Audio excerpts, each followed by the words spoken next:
chaque Noël, les prix littéraires se retrouvent sous le sapin. Peut-être que même vous vous voyez offrir des livres à Noël, mais vous savez pas trop sur quoi vous penchez. Vous allez en librairie et puis vous voyez de grosses étiquettes rouges sur des bouquins avec écrit prix concours, prix Renaudot, et vous dites bon bah c'est une valeur sûre, c'est que ça doit être bien. Pas toujours. Bonjour et bienvenue, ici votre bon vieux Géno. Ça fait hyper longtemps que l'idée me trottait en tête de lire tous les prix littéraires d'une même année, parce que voilà, c'est censé être la crème de la littérature française.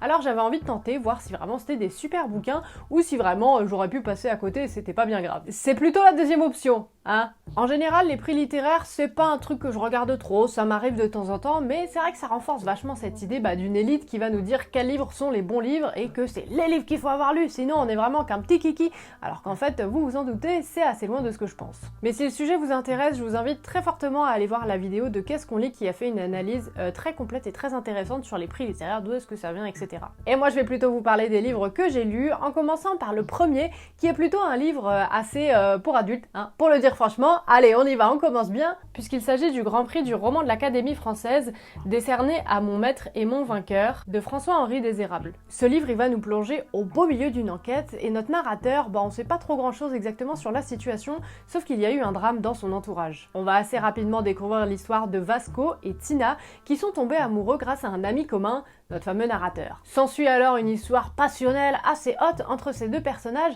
mais les choses sont un petit peu compliquées parce que Tina, elle est quand même maman de 2 enfants et sur le point de se marier à Edgar. Oh, j'adore, on dirait les feux de l'amour. Le mari va découvrir l'histoire et là ça va pas très bien se passer quoi. C'est un livre que quand même j'ai plutôt apprécié, je trouve qu'il se lisait assez bien, même si on est sur différents temps de narration, donc bon il y a des fois j'étais un peu paumée. En fait même si je reconnais bien que dès le début on est plongé au milieu d'une histoire, on a envie de savoir ce qui va se passer, je trouve que les personnages ils étaient pas non plus hyper attachant et je pense que c'est un livre que je risque d'oublier vite. C'est un livre qui pourrait plaire plutôt aux personnes passionnées de thriller, d'enquête et de romance. Après si vous l'avez vu, vous vous êtes dit bon bah tiens pourquoi pas, je vais l'offrir à mamie à Noël, voilà, sachez que c'est quand même une histoire assez olé olé quoi. Je voulais ensuite vous parler du livre le plus what the fuck de cette sélection, le prix Décembre décerné au poulailler métaphysique de Xavier Galmiche. C'est l'histoire d'un homme qui en a marre de la ville, qui va décider de la quitter pour aller à la campagne et ouvrir son propre poulailler. Jusqu'ici rien de bien fifou, sauf qu'on va suivre ses pensées et le moment où en fait il déboule dans son poulailler pour donner la mort. Et là s'ensuit tout un tas de réflexions métaphysiques, hein, comme son titre l'indique,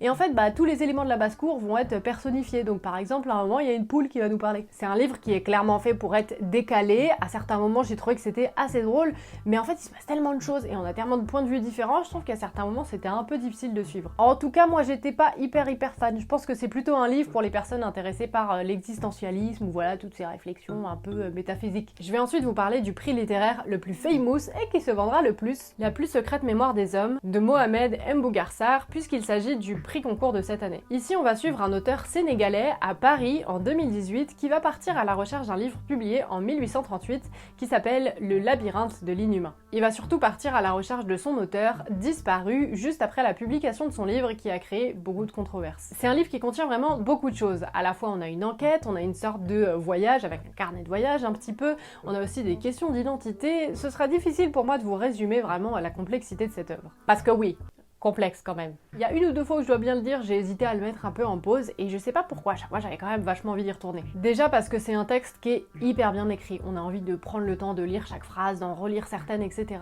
Et aussi parce que je pense que c'est un livre que j'aurais plaisir à relire plus tard parce qu'en fait il y a plein de lectures et plein d'interprétations différentes. C'est un livre qui a un peu ce truc assez hypnotisé en fait, j'aurais trop du mal à vous dire si j'ai aimé, si j'ai pas aimé, mais en tout cas, je pense qu'il a laissé une trace et j'aurais tendance à dire que c'est plutôt un livre qui pourrait plaire aux personnes passionnées d'histoire parce qu'on va traverser plein d'époques différentes et puis aussi pour ceux qui aiment bien la philosophie, je pense que ça vous parlera. On va ensuite s'intéresser au prix Renaudot attribué à Amélie Nothomb pour son livre Premier sang. Dans ce 30e roman, l'autrice va nous raconter l'histoire de son père et son enfance qui est décédé l'année dernière. L'histoire va s'étendre de sa naissance jusqu'à la prise d'otage de Stanleyville en 1964. Et au début, on va avoir l'impression de lire une sorte de conte. En fait, le papa d'Amélie Nothomb, Patrick Nothomb, il était considéré un petit peu mollasson par ses grands-parents maternels qui se sont dit que pour l'endurcir, partir, ils allaient l'envoyer dans la famille paternelle, les Nothomb. Sauf que c'est pas des gens très très gentils, non. On va découvrir l'aristocratie belge, les premières histoires d'amour de Patrick, et aussi la figure du grand-père d'Amélie Nothomb, Pierre Nothomb, un noble et poète. Pour quelqu'un qui adore Amélie Nothomb, je pense que ce livre il est hyper intéressant, il est intime, elle se confie, elle nous parle de sa famille, etc.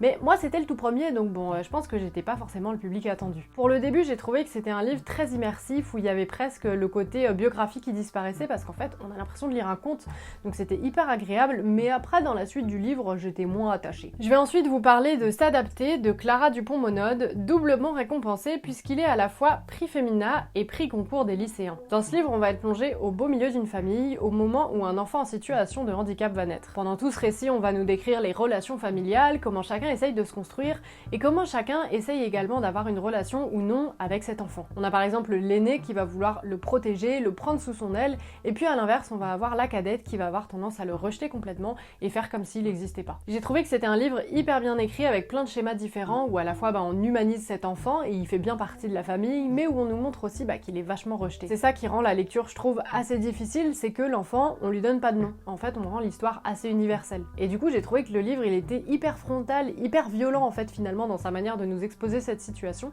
et j'ai un peu eu du mal, je crois. C'est maintenant l'heure pour moi de vous parler d'un livre que j'ai lu à contre-cœur. Il s'agit du prix Médicis décerné à Voyage dans l'Est de Christine Angot. C'est un livre que j'avais pas franchement envie de lire pour tout un tas de raisons. L'une, c'est quand même que l'autrice a eu des propos hyper violents et choquants. Dans ce livre, elle va nous parler de son père qui a abusé d'elle pendant des années et qui, même une fois qu'elle était adulte, a pas eu l'air d'avoir franchement de remords. L'autrice, elle nous parle en fait de ce phénomène d'emprise où même une fois à l'âge adulte, elle va avoir tendance à aller retourner vers son père, et du coup c'est hyper glaçant à lire. Et ce qui est horrible, c'est qu'elle nous raconte bien que dans son entourage, quasiment tout le monde est au courant. C'est un livre que j'ai eu beaucoup de mal à lire, mais c'est bien qu'il existe. C'est un livre qui nous parle d'inceste et c'est important qu'il y ait des livres qui nous en parlent.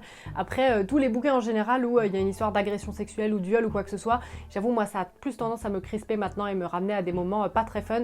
Donc ouais, j'ai eu quand même pas mal de mal à le lire. Non, et puis je crois que finalement je n'ai pas pu séparer la femme de l'artiste. Bon allez, je vais détendre un peu l'ambiance parce que je vais enfin vous parler d'un livre que j'ai vraiment aimé. Oui, c'est le premier. Eh écoutez, il faut un début à tout. Il s'agit du prix Interallié Ne t'arrête pas de courir de Mathieu Palin. Le journaliste et écrivain va nous parler de sa rencontre avec Toumani Coulibaly, athlète et braqueur. Il va être assez obsédé par l'histoire de cet homme qui avait absolument tout pour réussir, mais qui va se retrouver rattrapé par des histoires de vol. En 2015, Toumani devient champion de France du 400 mètres en salle, et quelques heures plus tard, il pose sa médaille sur la table de la cuisine, attrape une cagoule et rejoint 4 complices pour cambrioler une boutique de téléphone portable. J'ai vraiment beaucoup aimé ce livre où on va mettre en perspective ces deux histoires d'hommes qui sont chacun faillibles, et on va vraiment prendre le temps de les découvrir. Jusqu'ici, Toumani il voulait plus du tout parler à la presse parce qu'il avait l'habitude de voir des titres avec son nom dedans en disant braqueur et voyou. Mais ce qui est intéressant dans ce livre, c'est que l'auteur il va beaucoup se livrer aussi, et donc on va voir ces deux histoires en parallèle et chaque homme va essayer de comprendre l'autre, même quand parfois il n'y a pas spécialement de réponse. C'est un livre, je pense, qui pourrait plaire plutôt aux personnes qui aiment les enquêtes journalistiques et l'autofiction. Et ça y est, on arrive enfin au dernier livre de cette sélection. Il s'agit du prix de Flore décerné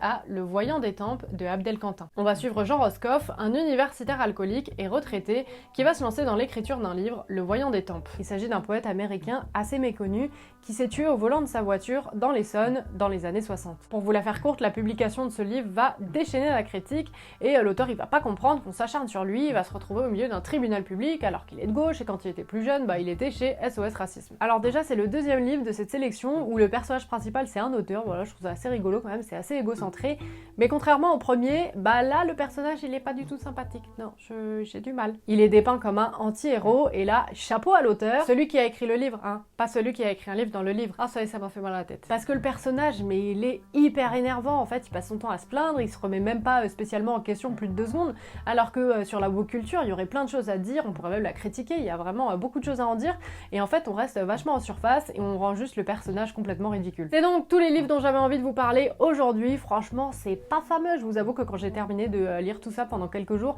j'avais même pas trop envie de lire parce que j'avais peur d'être déçue par le prochain bouquin que j'allais lire. En général, c'est des livres qu'on va récompenser surtout pour la beauté de l'écriture, ça va être surtout de la fiction dite traditionnelle. Pour être emportée dans une fiction, moi vraiment j'ai besoin qu'on me tienne par la main, qu'on m'explique un peu ce qui se passe, et je me rends compte que je suis pas la seule parce que les livres les plus lus chaque année, c'est des livres de Guillaume Musso, de Franck Tilliez, enfin des livres où on explique un peu ce qui se passe. Ouais. Je trouve que c'est franchement difficile de nous amener dans des réflexions en fait au même rythme que l'auteur ou que le personnage principal.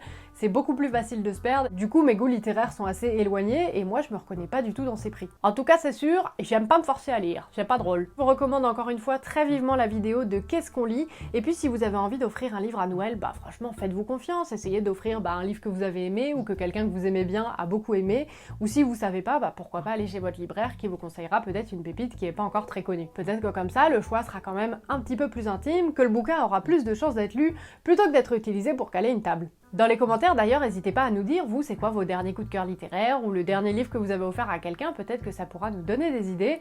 En tout cas pour moi, c'est tout pour aujourd'hui, et je vous dis à très vite dans une prochaine vidéo.